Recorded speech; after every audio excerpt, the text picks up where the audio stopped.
On a le plaisir de se trouver actuellement dans la salle à manger où vous passiez notamment les fêtes de Noël en famille. Eugène, quel endroit vous touche le plus ici au Chaplin's World ? Oh, c'est un peu partout, je veux dire. Bien sûr, ce qui se rapproche le plus de la réalité, c'est la salle à manger, c'est la bibliothèque, puis bien sûr le salon, parce que c'est les trois lieux de vie où on revenait de l'école et où mon père et ma mère étaient là et on passait la soirée ensemble. Cette période, elle est aussi un petit peu particulière, puisque ça fait 40 ans donc, que Charlie Chaplin a disparu. C'est aussi un peu particulier pour vous cette année, ce Noël ? Oh, bien sûr, tous les Noëls sont un peu nostalgiques pour moi maintenant, c'est inévitable. Mais comme j'ai des enfants aussi, c'est quand même Noël, c'est pour les enfants. Hein. Ouais. Et je vois, j'ai des petites jumelles, elles vont se réjouir.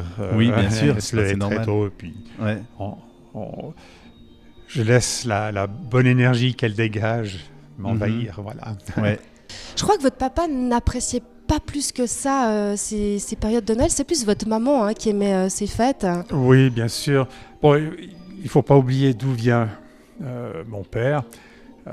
C'était l'Angleterre à l'époque victorienne, où il y avait les très riches, mais aussi les très pauvres. Il venait d'une famille très pauvre, une mère malade, c'était la survie, c'était les services sociaux, c'était des moments très très difficiles et il n'y avait pas de fête de Noël au fond.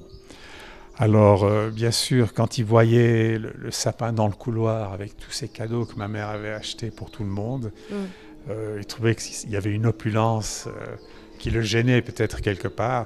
Puis aussi, c'était aussi les débuts de Noël commercial et ça le gênait aussi. Alors bon, le jour de Noël, on se levait très tôt, il descendait, il s'asseyait au salon. Nous, on était tous autour du sapin, on recevait les cadeaux, etc. Puis bien sûr, on passait vers lui après pour lui dire merci. Puis il était très content, mais il ne participait pas plus que ça. Il était un petit peu à l'écart alors. Oui, il se mettait un peu à l'écart. Mais c'était surtout le côté commercial, sinon la fête en elle-même... Non, il n'avait rien d'autre. Ouais, mais ouais. Mon père a toujours, quand il avait des problèmes dans sa vie, il a toujours essayé d'oublier. Que ce soit ses films, je prends l'exemple du cirque, il a eu tellement de problèmes pour faire ce film qu'il n'en parle même pas dans son autobiographie. Oui. Il a tendance à tout mettre derrière lui. Et puis là, bien sûr, sa jeunesse l'a beaucoup touché et bien sûr, il ne veut pas s'en rappeler. Ouais. Et c'est à cause de ça, je pense.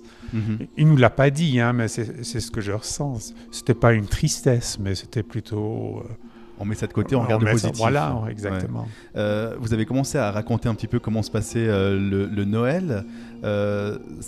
Précisément, vous pouvez nous expliquer un petit peu? Vous aviez un repas qui était organisé? Comment ça se passait? Oui, ce dont je me rappelle surtout, c'est de trois choses. C'est le 24, le Père Noël passait.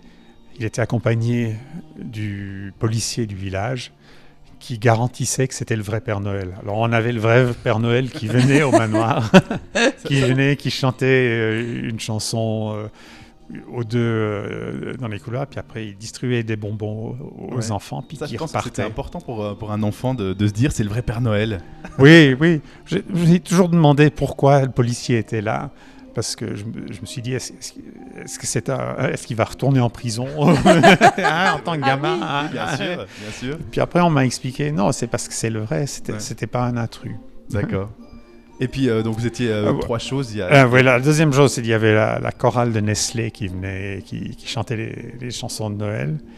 Puis bien sûr, le 25, le grand repas où mes parents invitaient leurs amis.